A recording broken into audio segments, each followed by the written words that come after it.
Hello everyone. So this is C Anand Vijay Kumar Kabra और इस video में हम लोग देखने वाले हैं कि सीए इंटर का जो पेपर वन है अकाउंट्स, इसके सिलेबस को किस तरीके से कवर करा जाना चाहिए सो दैट आपका कम से कम समय में बहुत अच्छा पढ़ाई हो जाए। तो यहाँ पे जो सीक्वेंस मैं अभी प्रेजेंट कर रहा हूँ, यहाँ पे जो सीक्वेंस प्रेजेंट कर रहा हूँ, उस तरीके से अगर आप करते हो तो कम से कम समय में आपका बहुत सारा सिलेबस कवर हो जाता है।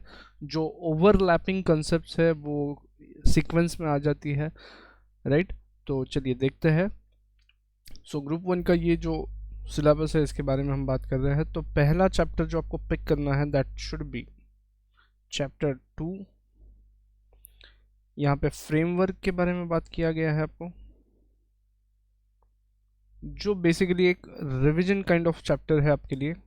आपने जो सीए फाउंडेशन में पढ़ रखा है उसी का रिवीजन यहाँ पे हो जाता है। सेकंड चैप्टर जो आप पिक करोगे वो रहना चाहिए आपका चैप्टर 14। यहाँ पे आता है इनकम्प्लीट रिकॉर्ड्स।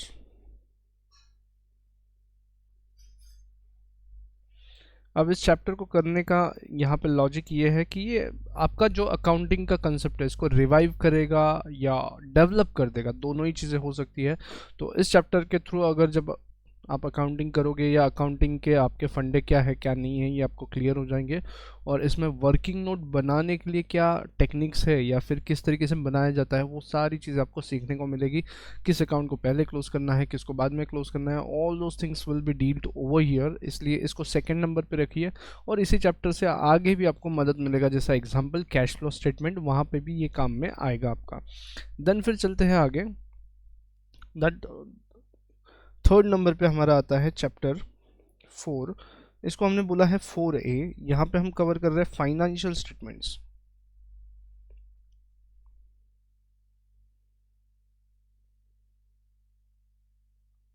यहाँ पे हम कवर करेंगे फाइनेंशियल स्टेटमेंट्स। इसमें कैश फ्लो का पार्ट छोड़ के बाकी जितनी भी चीज़ें हैं से balance sheet, PL,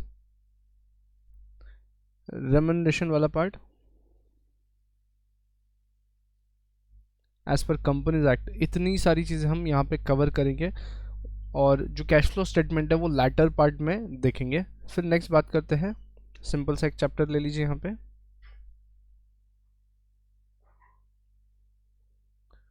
profits prior to incorporation, profit prior to and post incorporation. एक सिंपल सा चैप्टर है, आपको यहाँ पे सिर्फ और सिर्फ रेशियो प्रोपोर्शन आने चाहिए। और जो लिस्ट दिया है उसको आप एक बार देख लेना। हम लोगों ने क्लास में जिस तरीके से लिस्ट कवर किया है उन चीज़ों को एक बार गो थ्रू करो। यहाँ पे दो रेशियोज है आपके, टाइम एंड सेल्स। इन दो रेशियो के अराउंड ये चैप्टर चलेगा आपका।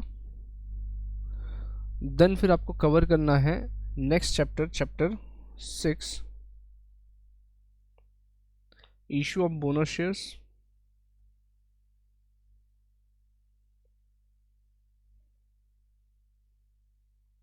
And right issue. इन दोनों का अकाउंटिंग आपको कवर करना है। ये दोनों इशू करते समय आपको कंपनीज एक्ट को ध्यान में रखना है कि क्या क्या चीज़ें आपको करनी है क्या नहीं करनी है, ठीक है। तो इसका समरी नोट्स आपके पास है।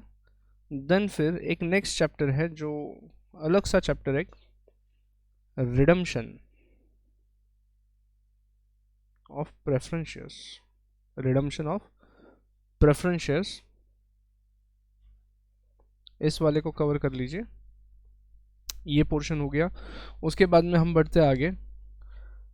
अब अभी तक के जो चैप्टर्स थे जो अभी तक लिस्ट आउट हुए हैं 4A, 5, 6 एंड 7, ये कंपनीज एक्ट से रिलेटेड चैप्टर थे। अब नया जो चैप्टर आ रहा है, सेवन्थ वाला जो चैप्टर आएगा आपके सामने, वो रहेगा अकाउंटिंग फॉर। इसके बाद वाला जो चैप्टर है वो insurance of loss of stock, insurance claims. आपका चैप्टर नंबर 10 है, इंश्योरेंस क्लेम्स। ओ चैप्टर नंबर 10 है आपका insurance claims for loss of stock and loss of profit.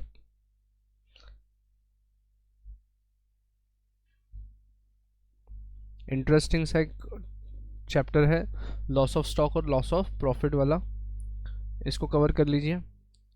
Then फिर अगला चैप्टर है चैप्टर 11 हायर परचेस।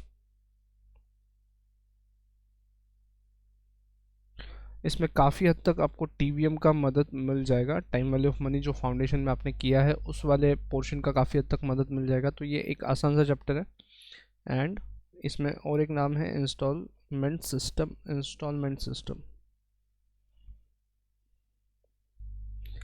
देन फिर आगे बढ़ते हैं। अब आते हैं एक इम्पोर्टेंट से पोर्शन की तरफ जो आपका आता है अकाउंटिंग स्टैंडर्ड्स। तो यहाँ पे आपको करना है पहले चैप्टर वन में इंट्रोडक्शन टू अकाउंटिंग स्टैंडर्ड्स है, उस वाले पार्ट को कर लीजिए। देन फिर मूव करेंगे अपन चैप्टर 3 की तरफ। चैप्टर 3 में सारे अकाउंटिंग स्टैंडर्ड्स का लिस्ट है, AS2, 10, 11, 12, 13, 16 इस तरीके से। तो उनमें एक एक करके अपने को कवर करना है।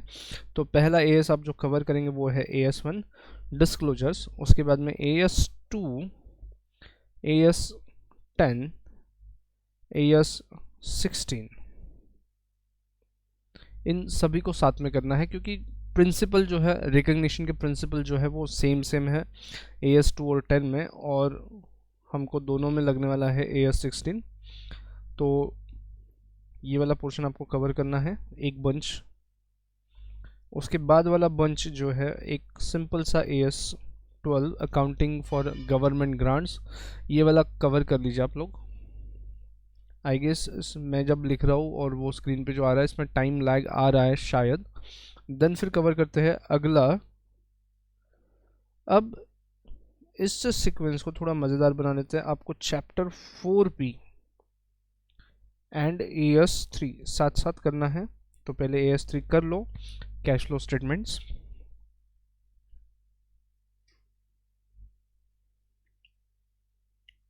और उसके जो भी क्वेश्चंस है वो जाके सॉल्व करिए 4B वाले पार्ट से।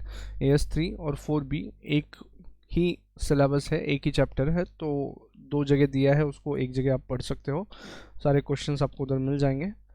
देन फिर एक मज़ेदार वापस से कनेक्टेड जो है वो वाला chapter 9 and AS13 accounting for investments.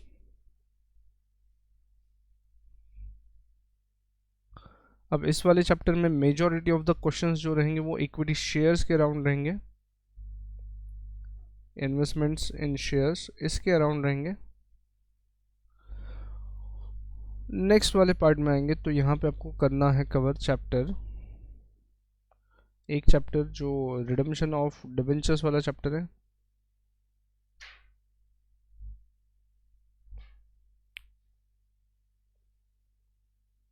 Redemption of debentures, तो ये वाला चैप्टर नंबर 8 रहेगा आपका।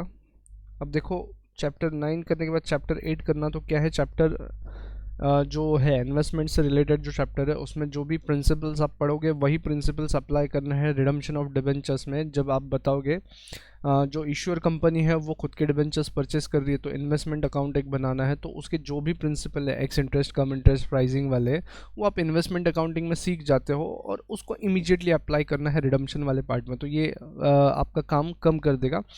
तो इसी सीक्वेंस में इसको करिए। फिर लास्टली दो चैप्टर बचते हैं आपके, चैप्टर 12 एंड चैप्टर 13। तो चैप्टर 12 आपका रहेगा डिपार्टमेंटल अकाउंट्स।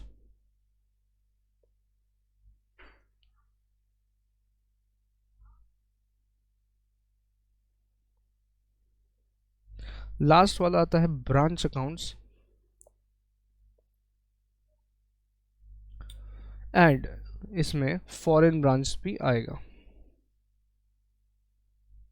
और फॉरेन ब्रांच करने के पहले आप क्या कर लो, AS11 कर लो।